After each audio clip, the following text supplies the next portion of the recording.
Louis Moyse was a prominent flautist who played for audiences all over the world. Louis was also a composer, teacher, and one of the founders of the Marlborough Music School and Festival.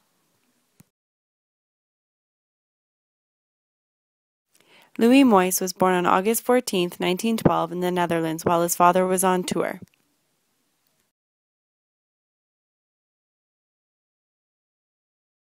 Louis was born before the automobile and experienced boyhood in a kind of rural innocence with his family in a native village of Saint-Amour in eastern France.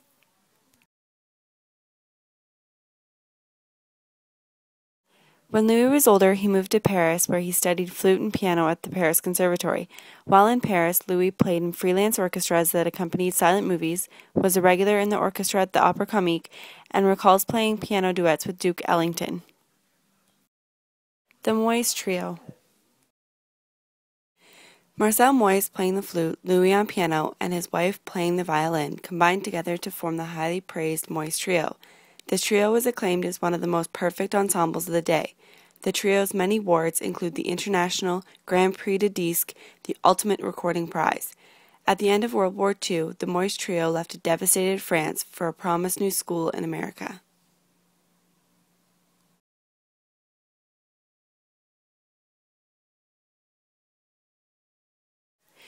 Louis then moved to Marlborough, Vermont, where he, alongside others, opened the Marlborough School of Music. This school was created for students to go and learn advanced classical training and musicianship skills within a compact 7 weeks. The founders wanted this to be a place where master artists could play together with exceptional young professional musicians to create a dynamic new approach to learning.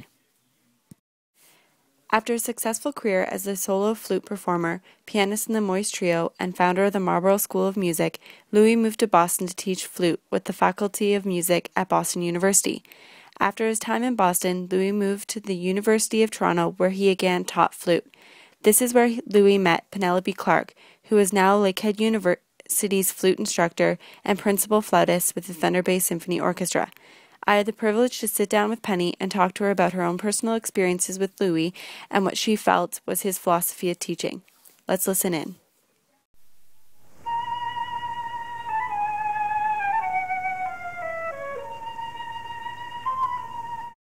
The Louis Moyse philosophy of teaching was he looked to find the best in a student, and from those strengths increase your abilities as a flutist.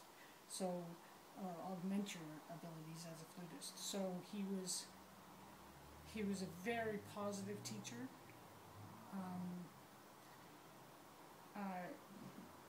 Partly because I think he came from a background where it was the opposite. His background was very hard that he had, and so he never wanted to put a student through that. He felt it was much more productive to be positive, and as one of his students, I have to say that I found that he, by being the way he was, building on your strengths, he inspired confidence in you and what you did and how you progressed. And I also sat in on teaching sessions with him where even in the course of a few minutes you could see a huge change in what a student was able to do or what they thought they were able to do. And he was such a magnificent teacher.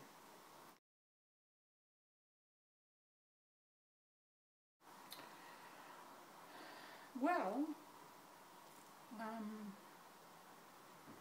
I wasn't that self-confident when I first met him, and he made me believe in myself and my ability to do anything. He honestly, his attitude towards a student was, you can do anything.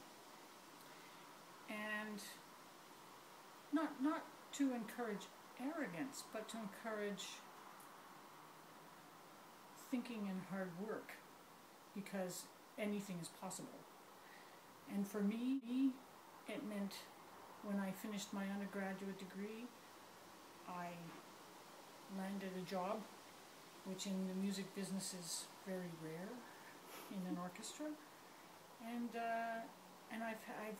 I've never been out of work, and I really truly believe it's because of how he made me think about myself and what I could do on the flute.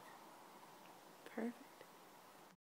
Louis Moyse was more than a pedagogue, prolific composer, world-class flautist, and pianist, but also a composer of distinction, whose stunning compositions were virtually unknown.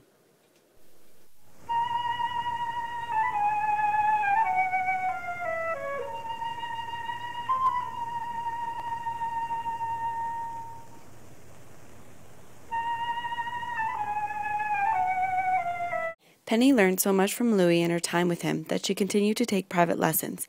After teaching for many years at the University of Toronto and Boston, Louis decided to teach privately at his home in Westport, and later in Vermont, where he resided for the last 9 years of his life.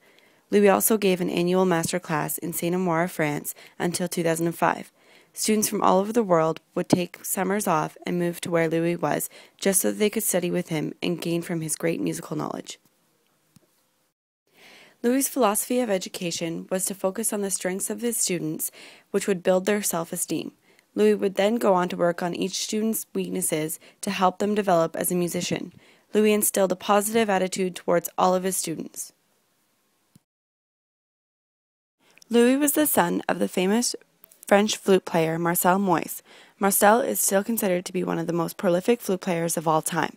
Marcel, unlike Louis, was a harsh man who criticized his students. I recall a time when Penny spoke of Marcel, as she had also taken lessons with him. This account took place during a professional master class when a young flautist from the New York Symphony Orchestra began to play. Marcel instantly stood up, asked her to stop, and proceeded to tell her that she must promise him never to play again. He then told her to put her flute away and to get out of his sight. When I was told this, I was instantly shocked, but understood what Louis must have gone through as a child. Louis' personal life with his father transformed his way of interacting with people and also influenced the way he taught his students. Louis never wanted to be like his father, so he set out to be the complete opposite. He was kind, gentle, and understanding. This, along with his other qualities, allowed him to be such a great and influential teacher.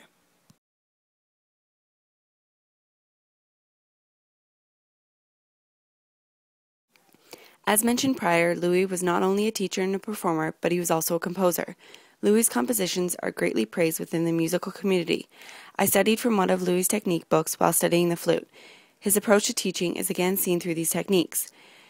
He wrote each technique book to suit many students. He gave many options on how to play each technique. He asked the students to play each way so that they could grow as a player and work on their strengths while building their weaknesses. Some of Louis' compositions include the Wind Quintet, First Sonata for the flute and piano, 2 miniatures for flute and piano, and a suite in minor for flute and piano.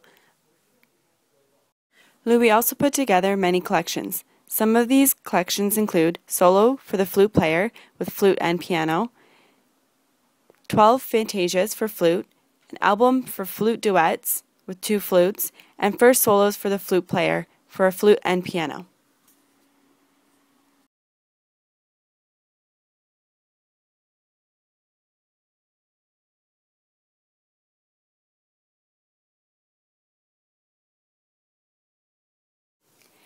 Louis left a lasting impact on many of his students. I believe Karen Kavora says it best when she reminisces of his teachings.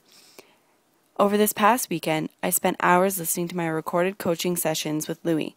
The immediacy of his teaching, the vitality of his voice, and the richness of his laughter were such reassuring gifts. Louis was insistent and consistent. There he was, speaking to me again, asking me to give life to your sound, give life to the phrase. Many teachers will implore you to sing, but Louis wanted more from his students, and he got it. But we were the lucky recipients. In my last year at the music department at Lakehead, Penny asked me to play Syrinx. Syrinx was a piece that I decided after 10 minutes I didn't like. This piece was nothing like anything I'd ever played before, and I didn't like that I had to change the way I thought about music to be able to play it. Basically, it pushed me out of my comfort zone. I decided to be devious and pretended that she didn't give it to me. I continued to play other pieces throughout the year. At the end of the year, Penny came to me and asked me what I felt comfortable playing for my jury. Our jury as our end-of-the-year performance were 33.3% of our overall mark. I told her I would play whatever she gave me, so she pulled out C-rings. I thought I was going to cry. Penny then sat down and said, I want you to listen to some recordings and get a feel for this piece. I later went to Penny's house and she set up a recording of Louis Moyse playing this. I listened a couple of times, taking in the movement that he gave to this piece. It was a very interpretive piece and needed a lot of personal touch. Louis gave this piece exactly what I felt it needed. I then played C-rings after listening to Louis' recordings, and Penny said, I think this is the best I've ever heard you play.